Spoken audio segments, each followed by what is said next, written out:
Hi friends, ఈరోజు నేను మీకు ఫిష్ ఫ్రై ఎలా చేయాలో చూపించబోతున్నాను. దీనికి కావలసినవి ఇవి ఫిష్ ముక్కలండి. దీనిపైన కొద్దిగా కారం చల్లాను. కారము, గరం మసాలా, పసుపు, కొద్దిగా ఉప్పు అన్నమాట. ఇవన్నీ ఇలా వేసేసి జస్ట్ అలా కలిపేశాను. చూడండి, ఇలా కలిపేశాను.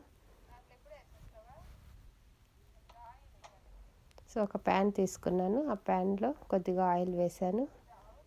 ఆయిల్ వేడెక్కాక అందులో ఈ ఫిష్ ముక్కల్ని వేసి మీడియం ఫ్లేమ్లో ఫ్రై చేస్తున్నానండి. దీంట్లో ఏమీ వేయలేదండి, జస్ట్ గరం మసాలా కొద్దిగా, కారం కొద్దిగా, పసుపు కొద్దిగా వేసాను. ఈ విధంగా అండి మీడియం ఫ్లేమ్లో ఒక 5 to 6 minutes ఇలా ఫ్రై చేయాలండి. ఇదిగోండి,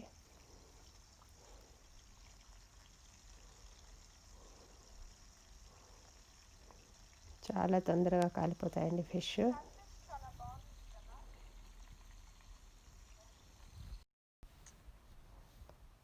చూడండి, ఇలా ఫ్రై అయిపోయాయి. పైన కొద్దిగా కారపొడిని చల్లుతున్నానండి. లైట్గా కలర్ బాగా వస్తుందన్నమాట. ఇలా చల్లేసి వీటిని పక్కన ఒక ప్లేట్లో తీసి పెట్టుకుంటానండి.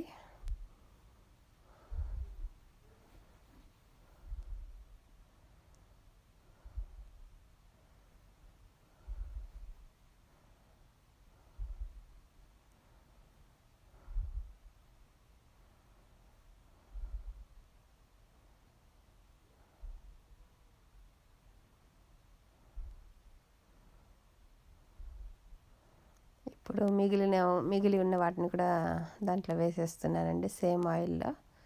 ఇంకొక 4 pieces ఉన్నాయి, దాన్ని కూడా దీంట్లోనే ఫ్రై చేసేస్తున్నాను. ఇందులో ఉన్న వాటర్ అంతా ఆయిల్లోకి వచ్చేస్తాయండి, మళ్ళీ ఫ్రై అవుతుందన్నమాట. పక్కన ఇంకొక ప్యాన్ తీసుకున్నాను. ఆ ప్యాన్లో కొద్దిగా ఆయిల్ వేసి అందులో కరివేపాకు, కొద్దిగా పచ్చిమిర్చి, కొంచెం ఆనియన్ ముక్కలు వేసి జస్ట్ ఇలా ఫ్రై చేస్తున్నానండి.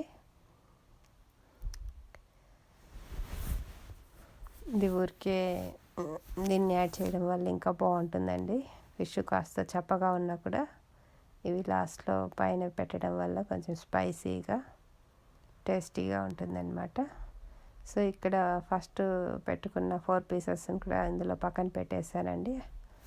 ఆల్మోస్ట్ అన్నీ ఫ్రై అయిపోయినాయి కాబట్టి దీనిపైన కొద్దిగా లెమన్ని పిండేస్తున్నాను.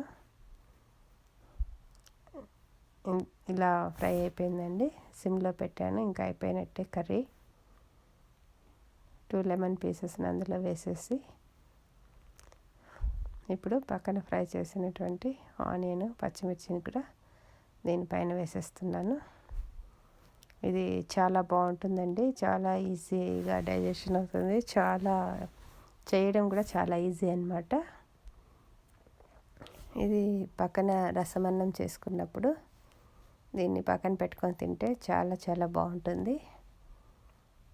సో ఇదండి ఇవాల్టి నా రెసిపీ. Thanks for watching.